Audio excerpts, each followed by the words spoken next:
நிறைவாழ்வு AG சபை வழங்கும் morning மன்னாவிற்கு உங்களை அன்போடு வரவேற்கிறோம். கர்த்தருடைய பரிசுத்த நாம் மகிமைப்படுவதாக. இந்த நாளில் உங்களை சந்திப்பதில் மிகுந்த சந்தோஷம். என்ன உங்க வாயிலிருந்து நல்ல வார்த்தையே வரமாட்டேங்குதா? நல்ல விஷயங்களே பேச யாராலும் கேட்குற அளவுக்கு உங்க வாயிலிருந்து நல்ல வார்த்தையே நல்ல விஷயங்களே நடக்கலையா? ரொம்ப ஃபீல் பண்றீங்களா? சில பேர் கேட்பாங்கல்ல, என்ன கேட்பாங்க தெரியுமா? ஏன் நீ வாய் திறந்து பேசவே மாட்டேங்கிற? ஆடா போங்க, பேசுறதுக்கு என்ன இருக்கு, என்ன நல்ல காரியம் நடந்திருக்கு நான் பேசுறதுக்கு அப்படின்னு ரொம்ப புலம்பிக்கிட்டு இருக்கீங்களா? கர்த்தர் உங்களை பார்த்து என்ன வார்த்தை சொல்ல தெரியுமா? சங்கீதம் புஸ்தகம் 103 அதிகாரம் 5வது வார்த்தை முதல் பகுதியில கர்த்தர் உங்க வாயை நன்மையினால் நிரப்ப போறாராம்.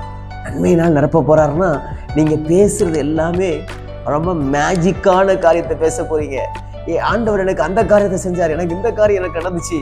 எல்லாருக்கும் கேட்கறதுக்கெல்லாம் ரொம்ப ஆச்சரியமான காரியங்களை கர்த்தர் செய்ய போறாரு. எப்படிப்பட்ட ஒரு ஆச்சரியமான காரியம் அப்படின்னா, தேவன் நம்மளுடைய வாழ்க்கையில செஞ்சிருக்கிற அற்புதங்கள். நம்ம வாயால பேச போறோம்னா என்ன நடக்க போகுது? நிறைய நன்மைகள் உங்க வாழ்க்கையில் நடக்க போகுது.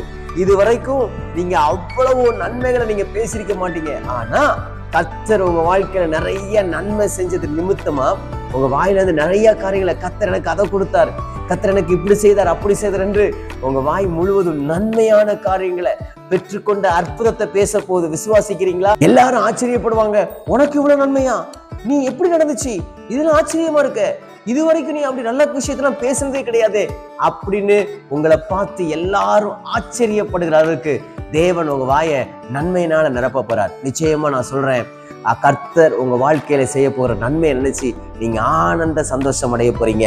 இது வரைக்கும் ஒரு நல்ல விஷயத்த கூட யாரு காதுபட நீங்க பேசுனது கிடையாது இல்ல, நீங்க பேசுனது எல்லாமே தாறுமாறா போயிருக்குல்ல.